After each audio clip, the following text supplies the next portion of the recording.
வணக்கம். தமிழ் ஃபுட் கார்னரில் கொத்தமல்லி விதை, அதாவது தனியாவை வச்சு 2 விதமான டிஷ் பண்ண போகிறோம். பொடி, இன்னொன்று சட்னி. இந்த ரெண்டுமே இட்லி தோசைக்கு தொட்டு சாப்பிட்றதுக்கு நல்லாயிருக்கும். அது தவிர சூடான சாதத்தில் போட்டு நெய் அல்லது நல்லெண்ணெய் விட்டு சாப்பிட்றதுக்கும் ரொம்ப அருமையாக இருக்கும். லஞ்ச் பாக்ஸுக்கும் கொடுத்து விட்டுக்கலாம். இப்போ இந்த ரெண்டையும் எப்படி பண்ணுறதுன்னு பார்க்கலாம். இந்த கொத்தமல்லி விதை பொடிக்கு மிளகாவையும் புளியையும் தவிர மற்றதெல்லாம் ட்ரை ரோஸ்ட் பண்ணிக்கணும். ஃபஸ்ட்டு இந்த கடாயில் 1/2 கப் கொத்தமல்லி விதையை சேர்த்துட்டு மீடியம் ஃப்ளேமில் வச்சு நல்ல வாசனை வர வரையும் வறுத்துக்கணும். இந்த கொத்தமல்லி விதை கருகிடக்கூடாது. கருகிருச்சுன்னா அந்த பொடியோட சுவை வந்து நல்லா இருக்காது. கொத்தமல்லி விதை நல்லா வறுபட்டு வாசனை வந்துருச்சு. இந்த மாதிரி கருகாமல் வறுத்துக்கணும். ஒரு விதையை எடுத்துட்டு இந்த மாதிரி கையில் நொறுக்கி பார்த்தோம்னா சத்தம் கேட்கணும், நல்லா நொறுங்கணும். இந்த அளவுக்கு வறுத்துக்கணும். இப்போ இதை தனியாக ஒரு பிளேட்டுக்கு மாற்றி வச்சிடலாம். அடுத்து 1/4 கப் உளுந்தம்பருப்பு, 1/4 கப் கடலைப்பருப்பு. இந்த ரெண்டுமே நல்லா பொன்னிறமாக வறுபடணும். 1/2 கப் கொத்தமல்லி விதைக்கு 1/4 கப் கடலைப்பருப்பும் 1/4 கப் உளுந்தம்பருப்பும் கரெக்டான அளவாக இருக்கும்.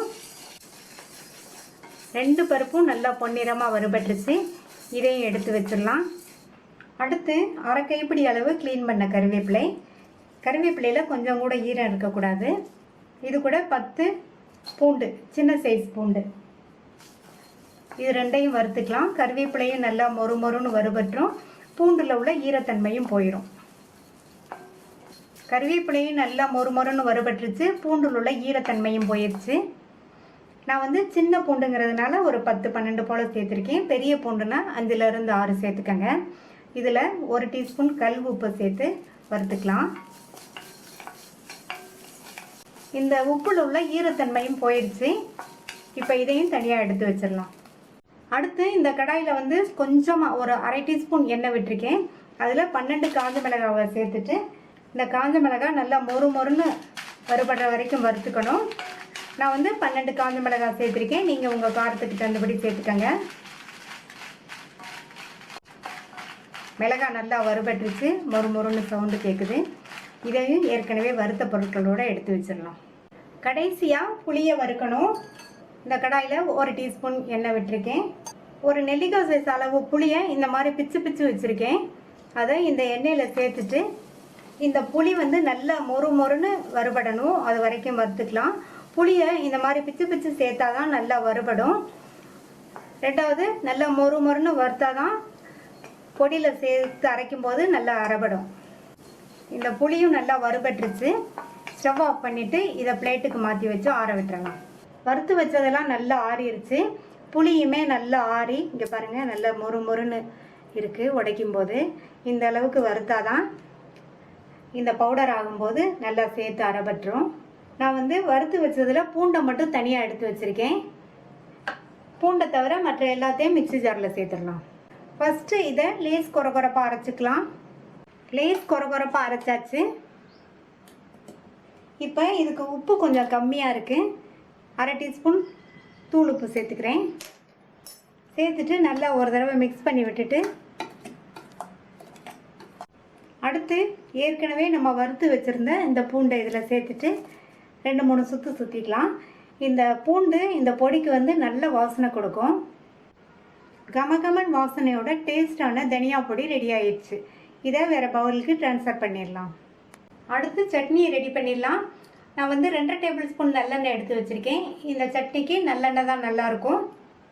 அதில் 1 டீஸ்பூன் எண்ணெயை இதில் கடாயில் சேர்த்துட்டு எண்ணெய் சூடானதும் இதில் 1/4 கப் கொத்தமல்லி விதையை சேர்த்து நல்லா மொறுன்னு வறுத்துக்கணும். கொத்தமல்லி விதை கருகிடக்கூடாது. நல்லா வாசனை வரும். அந்த அளவுக்கு வறுத்துக்கணும். கொத்தமல்லி விதை வறுபட்டு நல்லா வாசனை வருது. அதனுடைய கலரும் லைட்டாக மாறிடுச்சு. இப்போ இதை தனியாக எடுத்து வச்சிடலாம். அடுத்து 1 டீஸ்பூன் எண்ணெய் சேர்த்து எண்ணெய் சூடானதும் அதில் 1 டேபிள் ஸ்பூன் உளுந்தம்பருப்பை சேர்த்து வறுத்துக்கலாம். உளுந்தம்பருப்போட கலர் லைட்டாக மாறி வரும்போது நம்ம அடுத்து காஞ்ச மிளகாய் சேர்க்கணும். இந்த மாதிரி லைட்டாக மாறி வரும்போது சேர்த்தா கரெக்டாக இருக்கும். இதில் 6 காஞ்ச மிளகாய் சேர்க்குறேன். நீங்கள் வந்து உங்கள் காரத்துக்கு தகுந்தபடி சேர்த்துக்கோங்க. அடுத்து இது கூட 5-6 பூண்டு, கொஞ்சமாக கறிவேப்பிலை, இது எல்லாத்தையும் சேர்த்துட்டு 1 நிமிஷம் போல் வதக்கிக்கணும். எல்லாமே நல்லா வறுபட்டுருச்சு. இது கூட 1/4 கப் தேங்காய் துருவல், ஒரு சின்ன நெல்லிக்காய் சைஸ் அளவு புளியை வந்து இந்த மாதிரி பிச்சு சேர்த்துக்கணும்.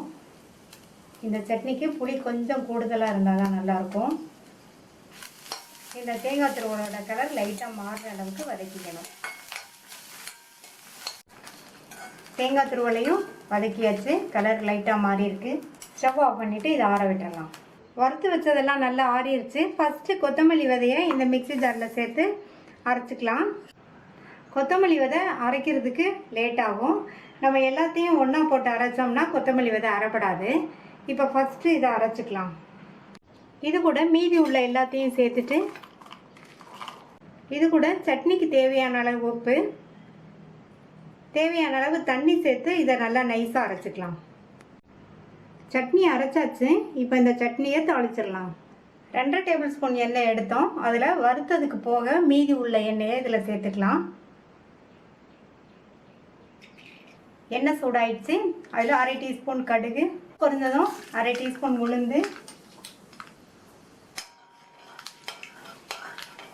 இந்த உளுந்துமே நல்லா செவந்து வரணும். கருவேப்பிலை சேர்த்துக்கலாம். அடுத்து இது கூட நம்ம அரைச்ச சட்னியை சேர்த்துடலாம்.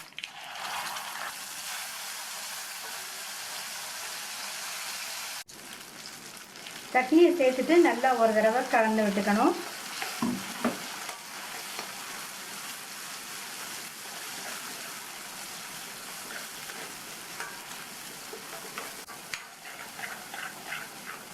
நல்லா இந்த மாதிரி மிக்ஸ் பண்ணி விட்டுட்டு மிக்ஸி ஜாரை கழுவி இதில் 1/4 கப் போல் தண்ணி சேர்த்துக்கலாம்.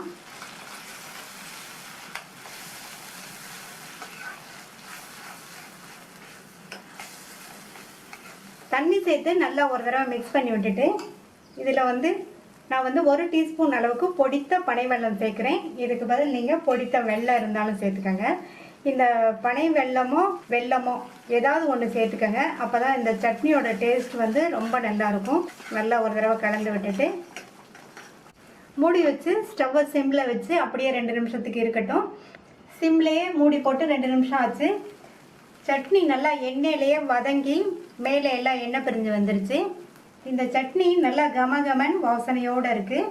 இது இட்லி தோசைக்கு தொட்டு சாப்பிட்றதுக்கு நல்லாயிருக்கும். தயிர் சாதம், பருப்பு சாதம், சாம்பார் சாதம் இதுக்கு சைட் டிஷ்ஷாக வச்சு சாப்பிட்றதுக்கும் ரொம்பவே சூப்பராக இருக்கும். இப்போ ஸ்டவ் ஆஃப் பண்ணியாச்சு. ரொம்ப டேஸ்டியான கமகமன் வாசனையோட கொத்தமல்லி விதை சட்னி ரெடி ஆயிடுச்சு. இந்த பொடியையும் சட்னியையும் ட்ரை பண்ணி பார்த்துட்டு உங்கள் கமெண்ட்ஸை சொல்லுங்கள். தேங்க்யூ.